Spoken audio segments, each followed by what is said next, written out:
aí, turminha, beleza? Saudade de vocês, hein? Vamos lá. É, A aula de hoje a gente vai procurar falar um pouco sobre as conquistas da arte moderna, né?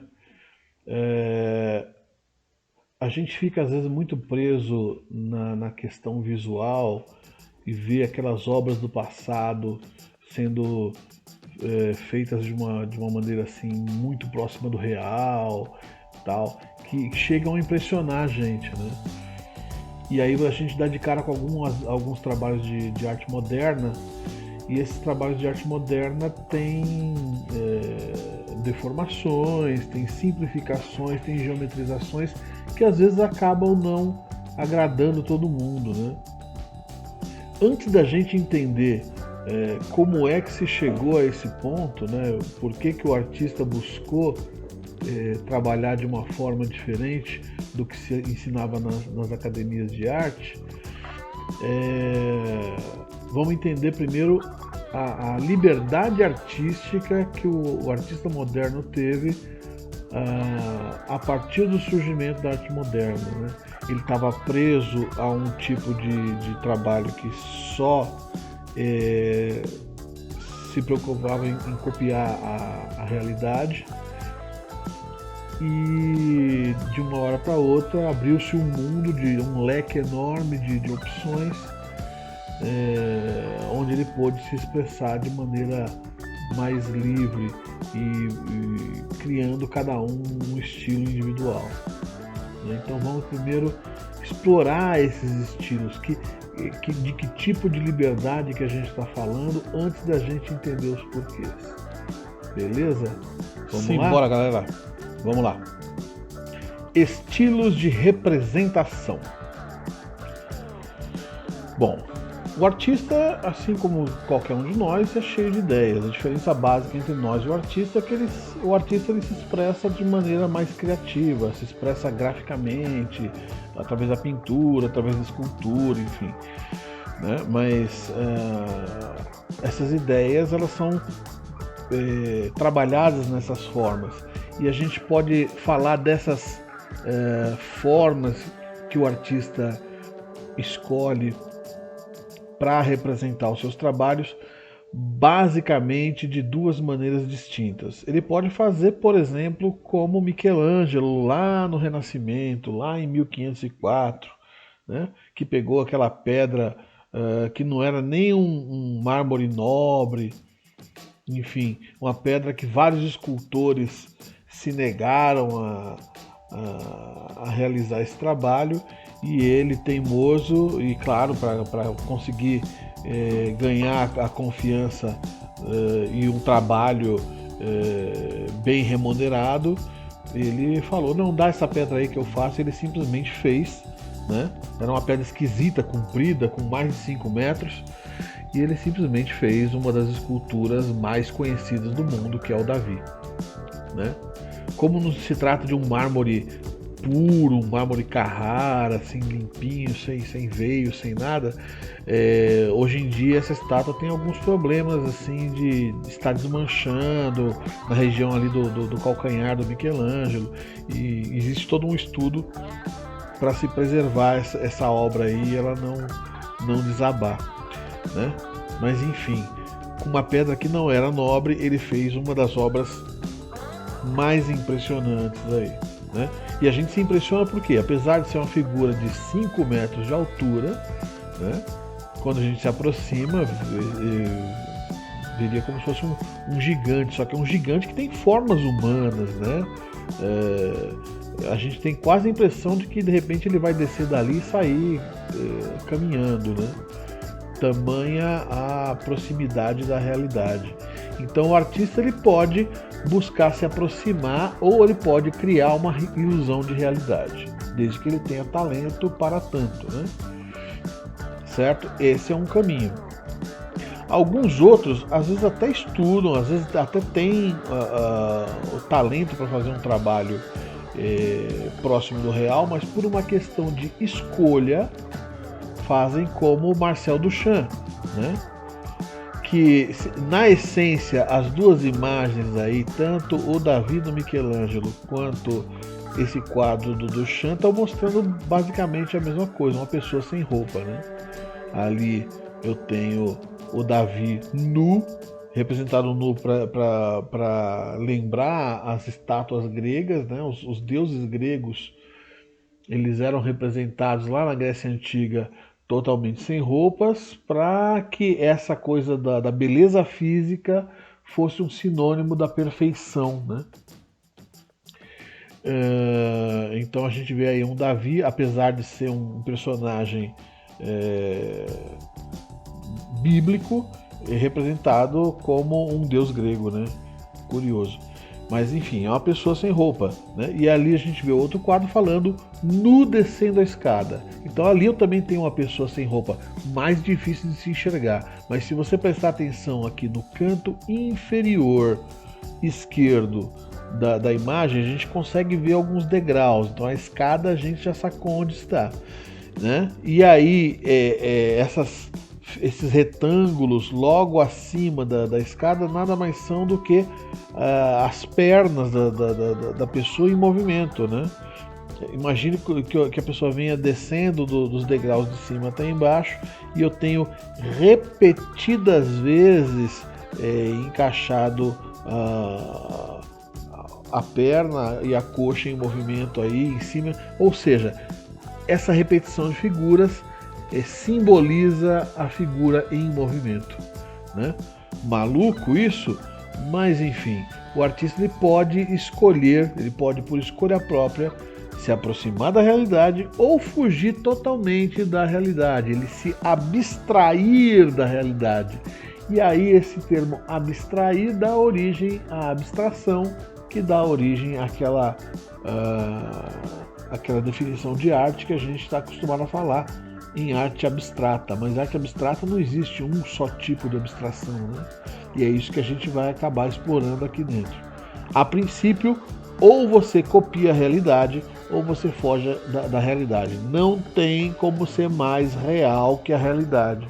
Essa é a ideia. Então, sempre que você se aproxima da realidade, você vai procurar copiar ela como ela é, né? Se você quer se afastar da realidade, você vai ter que modificar alguma coisa em termos de formas, de exatidão de partes do corpo, eliminando detalhes, ou enfim. Aí você vai estar fugindo da realidade, você vai estar abstraindo da realidade. Sua preocupação não é mais copiar a realidade, ok? Bom, Scott McCloud é um estudioso de história em quadrinhos. Aí. Ele publicou nos anos 90 alguns livros, e ainda continua publicando, mas sobretudo nos anos 90, alguns livros que são fundamentais para o estudo da linguagem da chamada arte sequencial, que é a arte que engloba os quadrinhos, o cinema, etc. Né? E ele tem um livro muito famoso chamado Desvendando os Quadrinhos, onde ele propôs um diagrama onde a gente viu vários personagens de história em quadrinhos dispostos dentro desse diagrama, para mostrar que não existe só um caminho, né? Muitas vezes o artista iniciante ele gosta muito de um determinado estilo, por exemplo, uma pessoa que seja fanática por mangá, por anime, vai querer desenhar só isso o tempo todo, né? O que ele estava querendo mostrar nesse capítulo é que você tem a liberdade de fazer do jeito que você quiser. A sua essência do trabalho dentro dos quadrinhos é contar histórias, né? A partir do momento que o artista descobre a essência do seu trabalho, né, ele percebe que ele tem uma liberdade enorme de trabalhar dentro da linguagem que ele escolheu, né? E aí, quando eu vi esse diagrama num livro, eu pensei, caramba, esse negócio dá para usar em aula de arte para falar justamente dessa questão da escolha do artista. Então vamos lá, ó. O diagrama basicamente é um triângulo que parece até uma pirâmide, né? Mas é um triângulo com uma divisão estreita no canto. Esse diagrama ele tem várias formas de ser lido. Vamos começar ali por cima. O triângulo maior a gente classifica imagens. a área estreita, a gente classifica palavra escrita ou falada, né? Porque a palavra falada, ela nada mais é do que uma sequência de sons que alguém algum dia organizou para transformar em palavra. E essa palavra nada mais é do que um símbolo que representa uma coisa real, né? Se a gente for pensar na palavra escrita, a palavra escrita nada mais é do que um conjunto de pequenos desenhos que, colocados sobre uma determinada sequência, vão te dar a leitura de uma palavra que significa um objeto, né? E você pode representar esse mesmo objeto falando o nome dele, escrevendo o nome dele ou desenhando, né? Então, falando e escrevendo seria nessa tarja cinza. Desenhando, eu classificaria ali dentro do campo da imagem. Por que o campo da imagem é maior? Porque o meu interesse maior aí é na interpretação de imagens. Beleza? Bom, o triângulo ao lado, eu estou falando das extremidades. Cada extremidade, então, vai ter um significado. Como eu falei, o artista ele tem basicamente dois caminhos: se aproximar da realidade ou se afastar da realidade. A gente vê ali no canto inferior esquerdo a palavra figurativo, porque quando você mostra um objeto real, ninguém tem dúvida de falar daquilo que se trata. Você mostra um garfo para uma pessoa, a não ser que a pessoa nunca tenha visto um garfo na vida, ela vai olhar para aquilo e vai falar garfo, né? Então é uma representação de imagem reconhecível, né? Ela figura... Ela é uma figura que representa uma ideia de uso, etc. E o outro caminho, que seria fugir dessa realidade, que seria o contrário da figuração, seria a abstração. Tá? Então eu tenho no canto inferior esquerdo aí a figuração, o figurativo, e o contrário dele está todo do outro lado. A abstração. Você vê que a gente tem a abstração pura lá em cima e a abstração simbólica no canto inferior direito, né? Mas os dois são abstração, os dois são fugas da realidade, mas cada um tem a sua classificação e a gente vai entender melhor quando eu colocar exemplos aí em cima, né? Então são basicamente dois tipos de abstração que a gente pode ter também: a abstração pura, propriamente dita, a abstração aquela que a gente não tem dúvida de dizer que se trata de uma arte abstrata, e a abstração simbólica, aquela que é uma arte relativamente figurativa, mas que a gente, se prestar bem atenção, ela não é muito real. Ela abriu mão de elementos que aproximassem da realidade e foi se tornando cada vez mais simbólica. Não entendeu? Daqui a pouco a gente explica melhor, beleza? Vamos para o outro triângulo ali embaixo. No canto inferior esquerdo tem um triângulo que não está falando mais das extremidades, mas ele está falando das linhas, né? Então a linha entre o figurativo e a abstração pura é aquilo que a gente reconhece através da visão. Eu olho, eu entendo, é figurativo. Eu olho, eu não entendo, é abstração, né? É visível. No canto do significado, quanto mais eu me aproximo da parte superior do diagrama, eu compreendo menos o significado daquilo que eu estou vendo. Quanto mais eu me aproximo da base desse triângulo, eu mais compreendo aquilo que eu estou vendo, né? E no campo de baixo, onde está escrito representação, são justamente as escolhas. Eu posso me aproximar mais de um canto, que é o canto do figurativo ou da realidade, ou eu posso me aproximar mais do outro canto, que seria o canto da linguagem simbólica ou da abstração pura, né? Então são escolhas de representação aí embaixo. O último, eu posso usar esse mesmo diagrama também para estudar ciclos históricos, né? Porque ao longo da história da arte, o homem foi representando a si mesmo e as coisas ao seu redor de maneiras totalmente diferentes, né?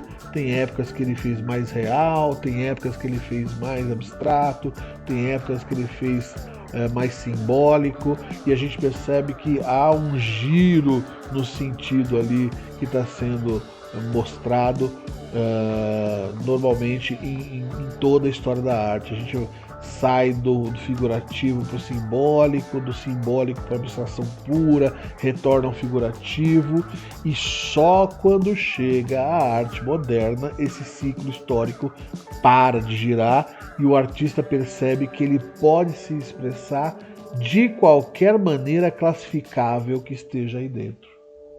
Esse é o objetivo da nossa aula, falar disso. Beleza? Então vamos seguir. Exemplo. Então aqui embaixo, no figurativo, eu teria a realidade. Ali em cima eu teria um tipo de abstração que eu chamaria de abstração pura. E aqui embaixo, abstração simbólica, ok? Quando eu mostro uma fotografia, e essa é uma foto muito famosa, né? É uma foto da National Geographic, que mostra uma menina afegã. Essa foto foi publicada em 1985 na revista National Geographic. É uma fotografia do fotógrafo Steve McCurry.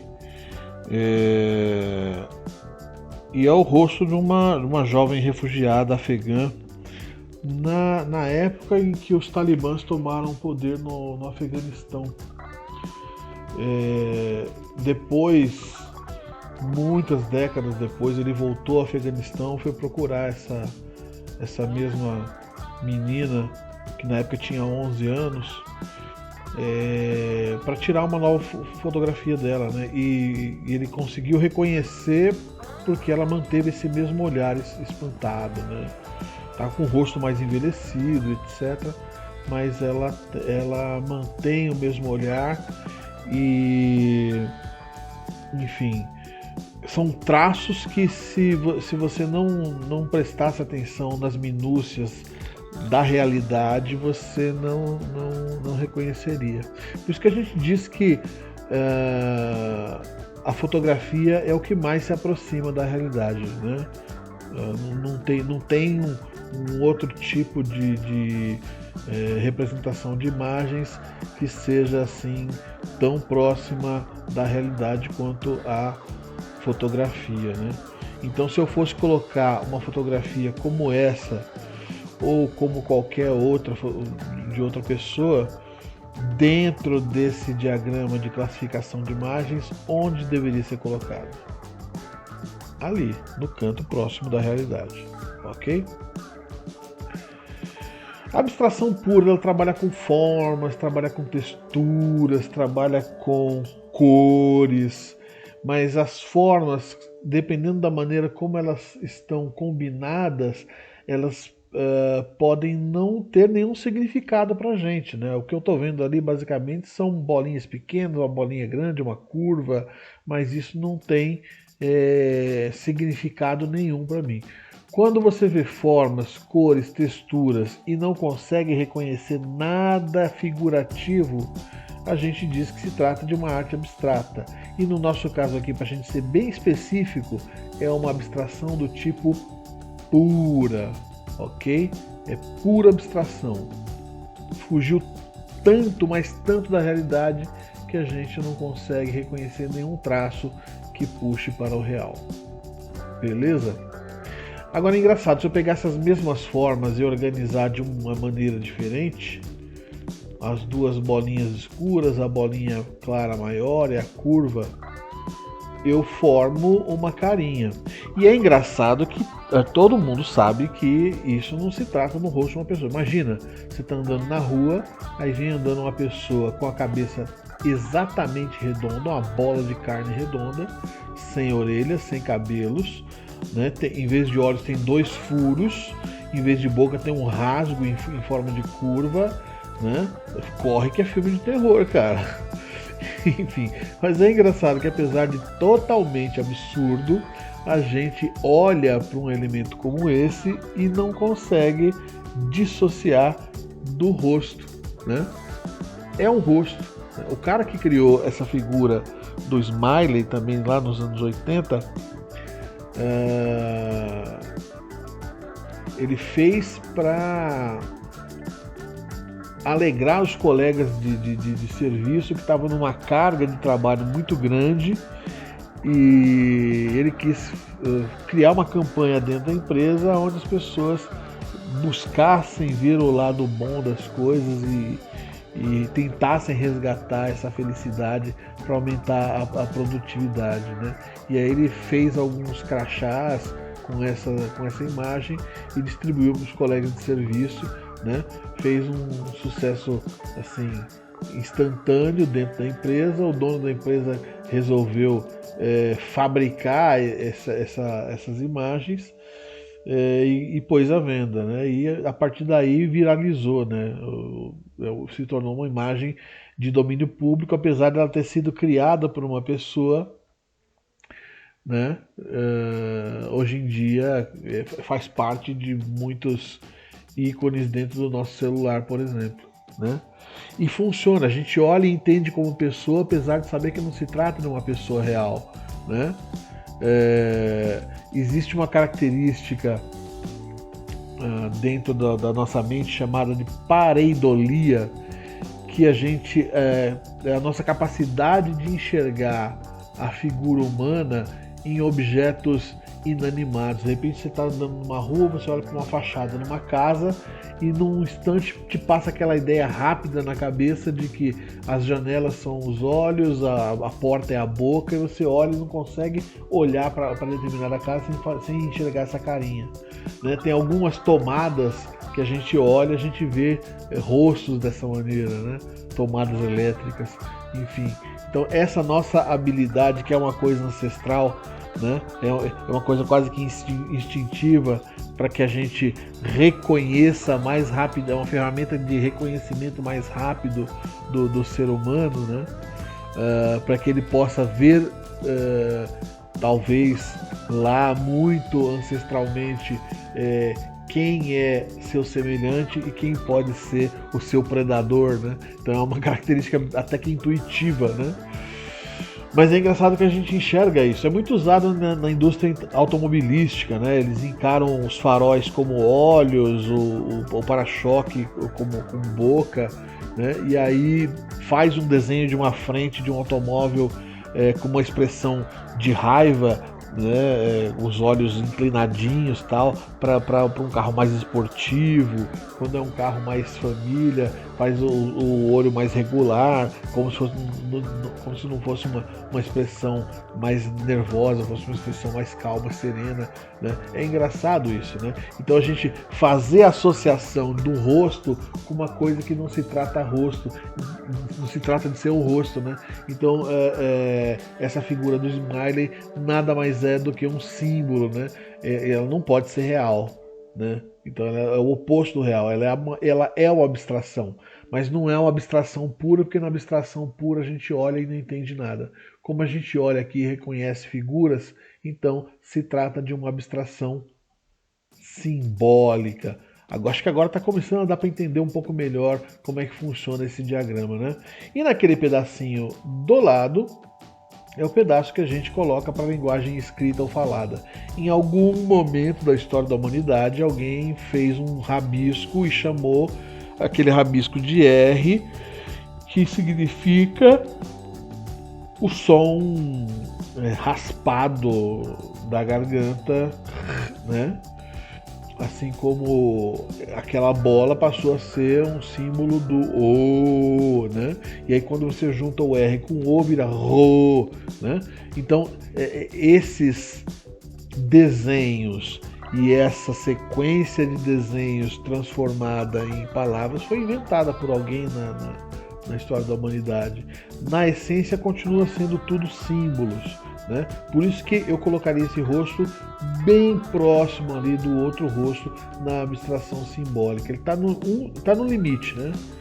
O de cá eu olho e vejo o rosto sem pensar. O de lá eu preciso saber o idioma, saber essa sequência de letras e conhecer a palavra para que eu tenha um profundo conhecimento do significado. Por isso que a palavra escrita e falada ela é colocada em separado, né?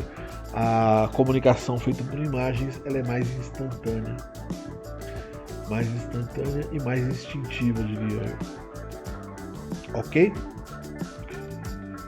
Então vamos lá. Exercício de fixação. Vou começar aqui com uma pintura do Vassily Kandinsky. Vassily Kandinsky é um pintor russo que trabalhou anos na Bauhaus, que era uma escola alemã que trabalhava conceitos mais modernos de arte, né? E dizem que ele é o pai da abstração. Se a gente for buscar mesmo na história da arte, tem algumas pessoas antes dele que já trabalhavam a linguagem abstrata em seus trabalhos. Mas ele é chamado pai da abstração porque ele, além de tudo, era artista, mudou o seu modo de pintar em busca dessa abstração por escolha própria.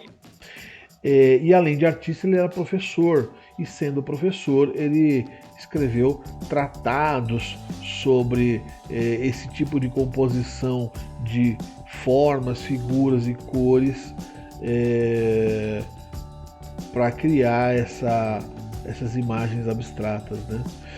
Se a gente for olhar o título do quadro, Composição número 7, também não diz nada, né?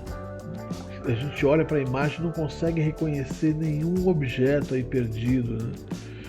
Então nem o título do trabalho te ajuda muito. Esse tipo de representação em pintura, dizem que ele pintava ouvindo música, né? Ele colocava Wagner para ouvir. Wagner, ele é autor de diversas músicas românticas, né? A mais conhecida delas é a Cavalgada das Valquírias, que já foi trilha de vários filmes e comerciais, né? Ele era fã de Wagner, ele colocava Wagner lá no seu gramofone, na sua vitrola, né? E aí lá em 1913 esse é um dos quadros que ele fez de acordo com o que ele sentia no momento em que ele estava ouvindo a música, né? Então por isso que o resultado se torna assim abstrato, ok? Onde eu colocaria essa imagem no nosso diagrama?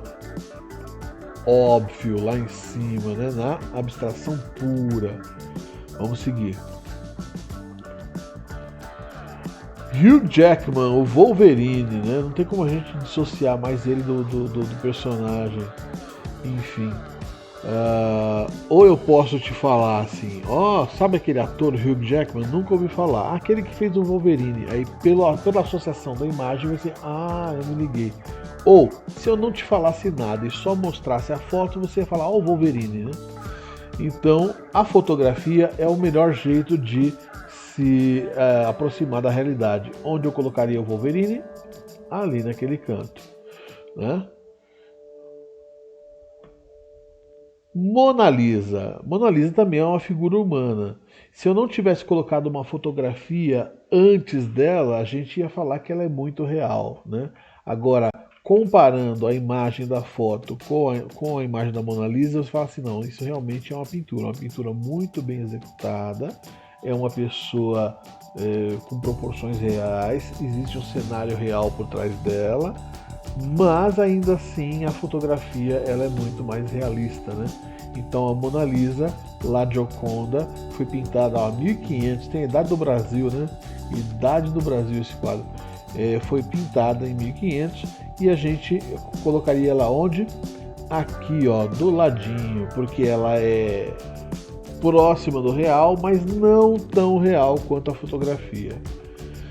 Outro exemplo, vamos lá. Aqui tem um desenho feito por mim, né, o Wolverine, no meu traçado, tem a minha assinatura, eu fiz esse desenho em 2008.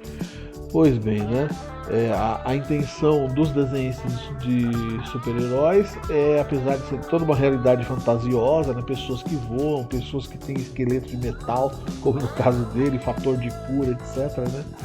Então é um conto absurdo, mas existe uma preocupação com a verossimilhança, né? Então precisa parecer verdadeiro, né? Então a gente tenta se aproximar do real desenhando com proporções humanas, né? Se eu não tivesse apresentado nem a foto nem a pintura antes, isso se aproximaria mais do real. Mas agora, como eu já tenho exemplos lá embaixo, onde eu colocaria o Wolverine? Um pouco mais próximo da abstração, né? Então você vê que eu estou caminhando cada vez mais para a abstração nessas imagens. Vamos ver outro exemplo aqui. Eu fiz uma brincadeira e misturei o Calvin, aquele personagem sensacional do Bill Watterson, que é um menino super imaginativo, né, que tem um tigre de pelúcia e ele imagina que esse tigre seja real e tem altas conversas filosóficas com ele, enfim. E misturei com o Wolverine, já que eu tô falando tanto de Wolverine aí, né? E aí deu origem ao Calverine. Mas é engraçado assim, a gente olhando pro Calvin, a gente vê que se trata de uma criança. Bom, você deve também estar estranhando às vezes algumas pausas que eu dou aqui no meio da explicação. É porque às vezes alguém toca uma campainha aqui em casa ou toca o telefone, eu sou obrigado a interromper a aula no meio. Mas vamos continuar.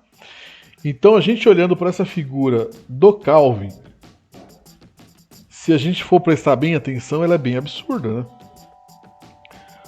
Corpo mais pernas, se você medir ali, é menor que o tamanho da cabeça, né? O moleque é só cabeça.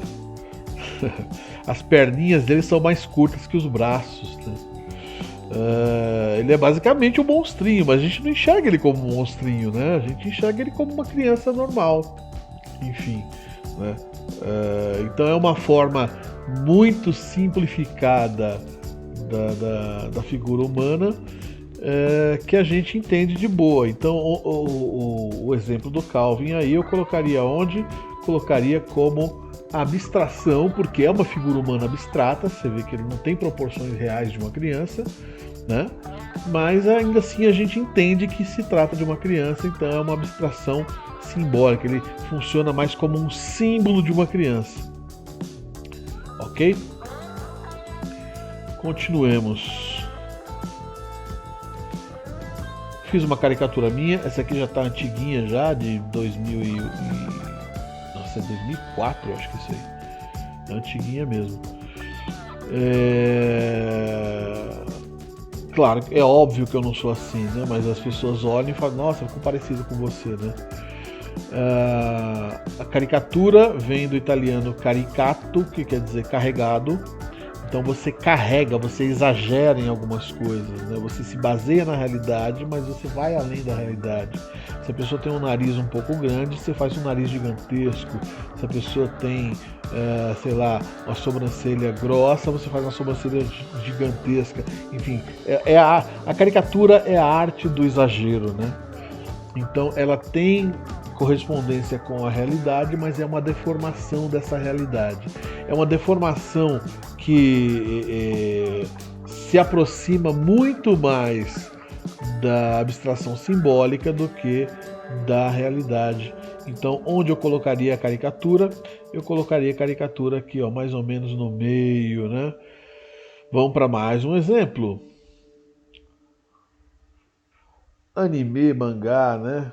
Aí tem um outro desenho que eu fiz aí do Naruto, né? Também já faz um tempinho, 2008 acho que foi feito isso aí. Pois bem, os mangás, eles também tentam representar figuras humanas, né? Mas é um estilo muito característico, muito próprio, com esses cabelos geométricos, com essa geometrização do rosto, com aquela característica bastante conhecida no mangá, que são os olhos grandes em relação aos outros elementos do rosto, né? Inclusive nem sempre foi assim, né? O primeiro mangaka que trabalhou a questão, ó, a moto passando na rua.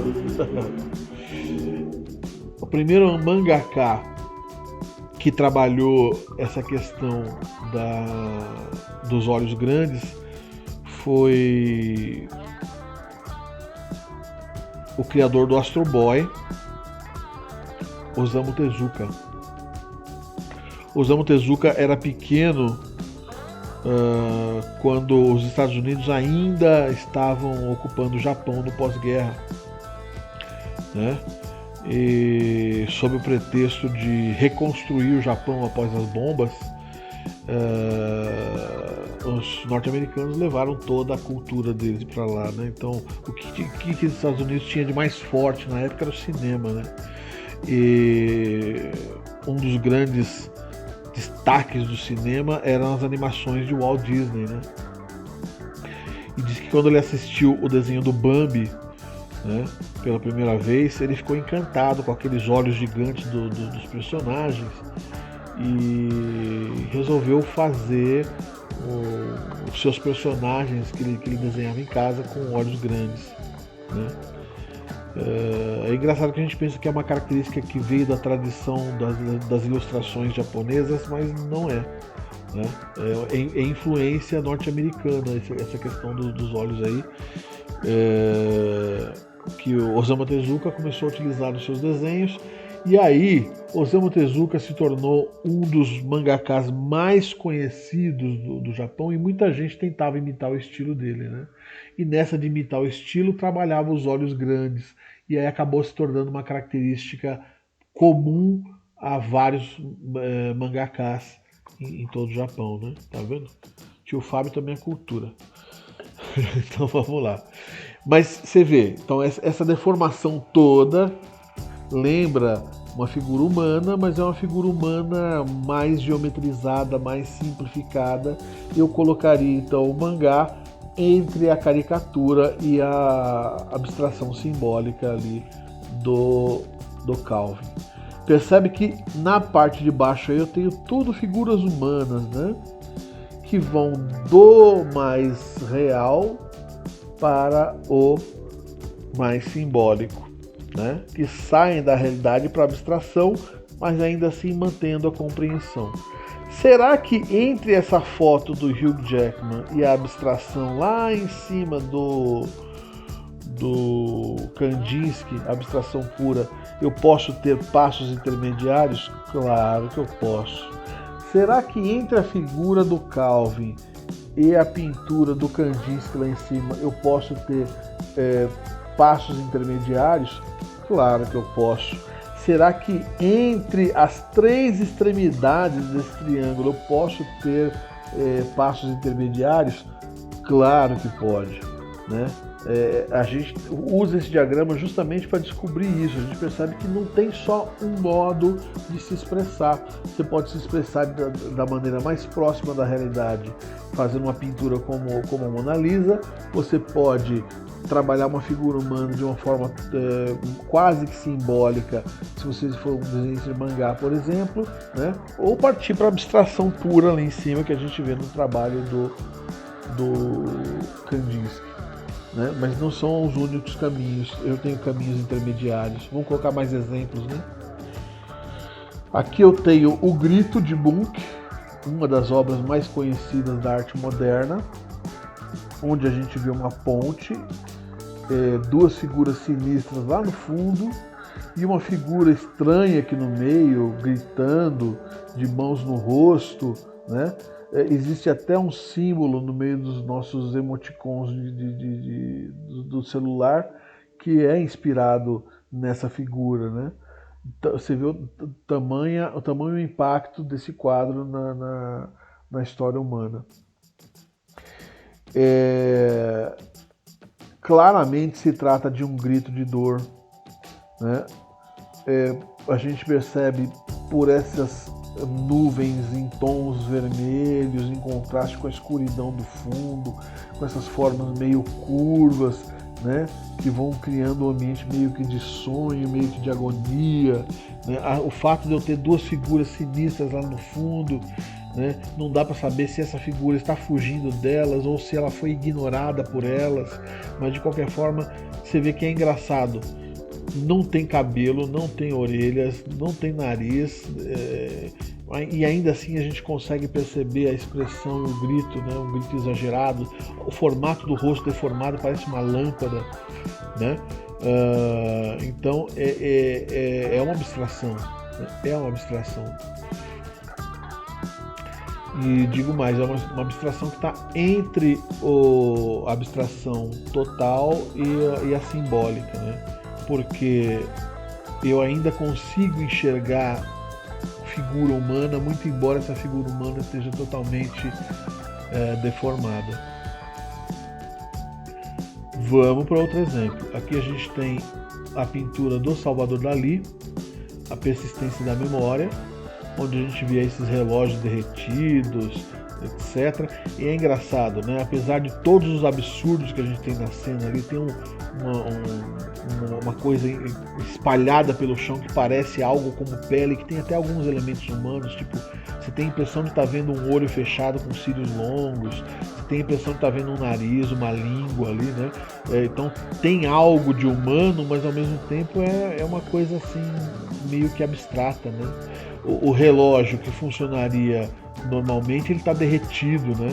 E ele continua mantendo as características de metal, de vidro, etc. Então, lá ao fundo a gente vê um mar, a gente vê montanhas, a gente vê uma árvore, aí, um galho de uma árvore, a gente vê formigas em cima de um relógio. Tudo aí é possível de se olhar e de se entender e se fazer uma relação muito forte com a realidade, apesar de ser um quadro totalmente absurdo. Só para a gente não deixar de falar de significado, aqui eu tenho a persistência da memória, o relógio derretido seria a passagem lenta do tempo na memória. Uma coisa que acontece rapidamente na sua frente, quando você vai lembrar disso e contar para uma outra pessoa, você gasta muito mais tempo, né, inventando e floreando a história. Então a passagem do tempo se dá diferente na nossa memória. É disso que está falando esse quadro. Mas enfim, você vê que as imagens têm forte relação com a realidade, mas ela é uma realidade totalmente absurda. Então eu colocaria o quadro do Dalí entre a fotografia, que é o que mais se aproxima do real, e a abstração pura. Beleza?